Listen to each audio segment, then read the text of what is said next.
Each year in May, thousands converge on Louisville, Kentucky for the event dubbed the most exciting 2 minutes in sports, the Kentucky Derby.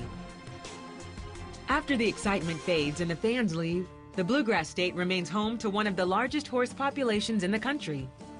Like many horse owners, Amy Jacobs says she and Chic hold a special connection. We have owned Chic since he was 6 years old, and so that's been about 22 years now. And he is a member of the family. Oh, he's always been my baby doll. One of the things that I love more than anything is coming out to the barn and riding my horse just by ourselves. In May 2011, Amy and Chic saddled up for a ride at Salmon Farm, a sprawling 900-acre horse sporting farm. An hour and a half into their journey, something went terribly wrong. We came to an area along Floyd's Fork Creek, and as we were walking, all of a sudden I was noticing something under his feet was moving, and I thought, this is not normal. We were walking on a panel gate that had fallen across the path.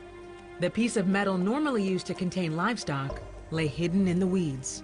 The openings in the panel gate are only like 8 by 6. They're only large enough for a hoof to go through. So he got his hoof caught, and he struggled as we were trying to walk, and he just fell completely over. And of course, I went down with him. My left foot was under him, and I tried to get it out from under him, and I couldn't move it. That was the most helpless feeling. As the 1,200-pound horse struggled to get back on his feet, Amy was in danger of being completely crushed to death. Chic's hoof was trapped in the wire, and one wrong move could break his leg.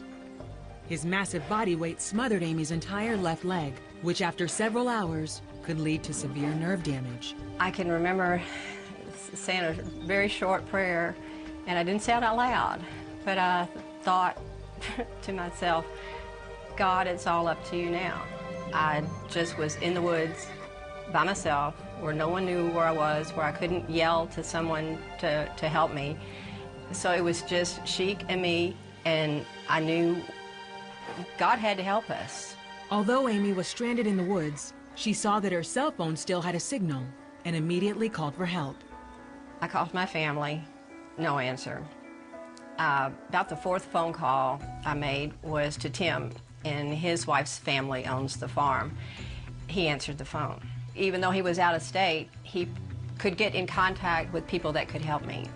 Jamie Sparks, Tim's daughter and resident horse trainer, was called in to help. I was getting ready to leave to go on a trip, and my dad called and said that she was on the back of the farm and needed help.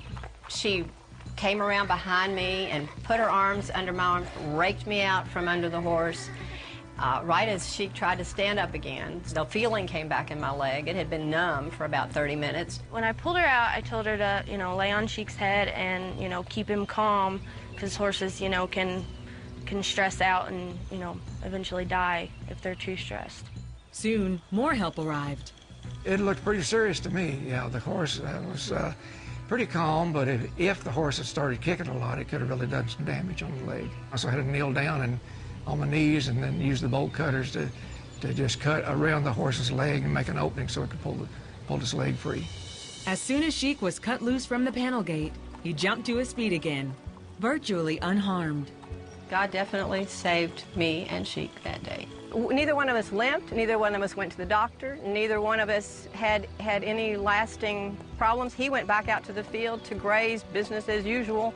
Everybody was in the right place at the right time, and it was a miracle that she was okay and he was okay. We just had miracle after miracle, just a cascade of miracles.